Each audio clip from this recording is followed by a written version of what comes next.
I think the Obama administration and the rest of current American society will be judged quite harshly in the future because of climate change. Now, I think Obama has tried in certain ways to do what he can.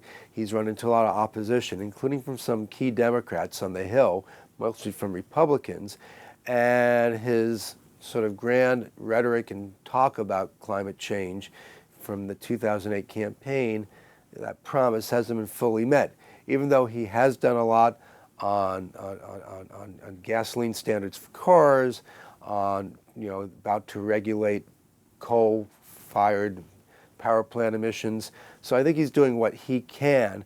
I don't think it is commensurate with the need for action. And I certainly think that that Republicans and others who are trying to stop him, and the conservative commentariat that keeps denying climate change, are probably going to share a big part of the blame. But presidents, particularly when you look back in the past, tend to shoulder most of the blame for what didn't happen during their time period, even though they might have been trying to do something.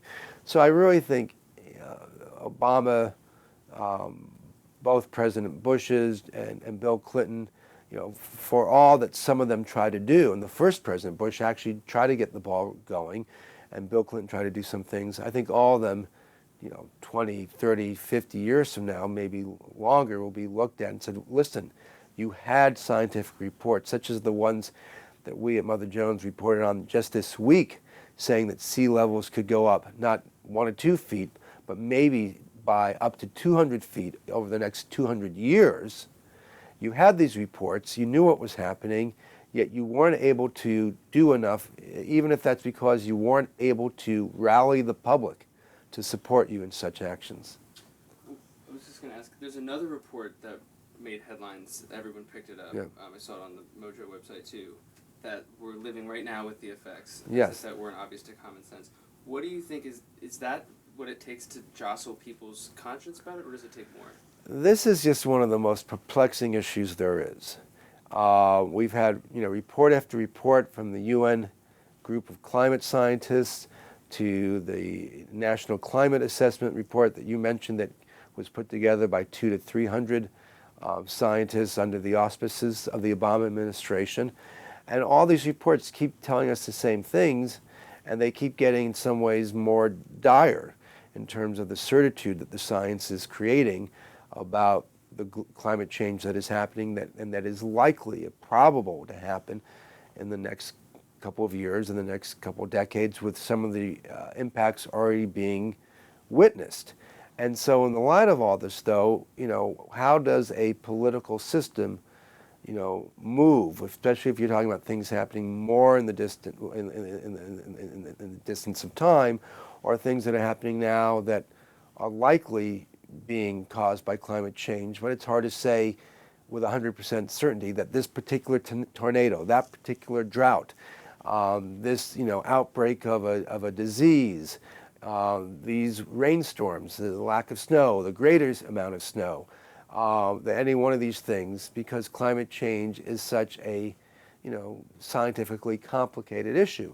So it seems to me, if you give anybody the out to say, well, maybe there isn't a connection, maybe it's not as strong, or maybe those people at Fox are right, maybe those 3 deniers versus the 97 scientists have something. They give someone an out to not think about a big, tremendous, long-term problem with gigantic implications, that they take it. But also, I think that I give the Republicans a lot of credit for poisoning the discourse. When Obama took over, there was a lot of public consensus. Most people believed that climate change was happening, it was human-induced, and that we had to take some steps to start redressing it. But the Obama backlash, led by conservatives and Republicans, have done a lot to identify Obama with climate change. And so, people on the right who might have wanted to do something, might have believed that climate change is happening, have now hardened in their opposition against it. The political environment overall has gotten to be so stark and divisive that people in the middle have a hard time, swinging behind the president or the Republicans in anything. So it's been very hard for the president in this atmosphere to cobble together a coalition, a consensus on what should be done and move forward. Our system was designed by the founding, framers to be one in which if you want to obstruct, it's not too difficult. And in this atmosphere of obstructionism, it's been very hard for the president to get the political capital he needs to develop it and put it to good use to get real positive change.